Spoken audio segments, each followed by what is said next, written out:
In this video, I'm going to show you exactly how to join AnyDesk with a code, step by step, so you can connect to another computer quickly and easily. This is perfect if you need to give remote support, access a work computer, or help a friend without being in the same room. And if this tutorial helps you out, make sure to hit the like button and subscribe for more simple software guides just like this.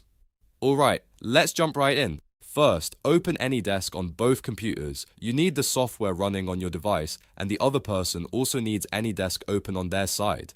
Once the program is open, look at the very top of the window for the box that says Enter Remote Address. This is where you'll put the code ID or alias of the remote computer you want to connect to.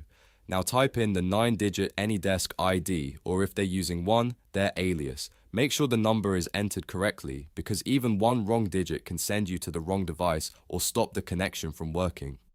After that, click the connect button, which is usually the arrow icon, or you can simply press enter on your keyboard. AnyDesk will then send a connection request to the remote computer. At this point, the other person will see a pop-up asking them to allow or reject the connection. If they want you to join, they need to click accept. This is an important security step because it means the person in control of that computer gets to decide whether to let you in. Once they accept, the remote session will begin and you'll be able to access their computer depending on the permissions they allow. If you're helping someone, this is where you can start working through their system, opening files, fixing issues, or showing them what to do.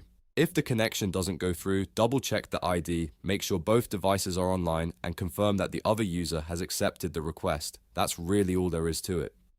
Join AnyDesk with a code by opening the app, entering the remote address, clicking connect, and waiting for acceptance on the other end. It's simple, fast, and one of the easiest ways to start a remote session. If this video helped you, don't forget to like, subscribe, and turn on notifications so you never miss another helpful tutorial. Thanks for watching, and I'll see you in the next one.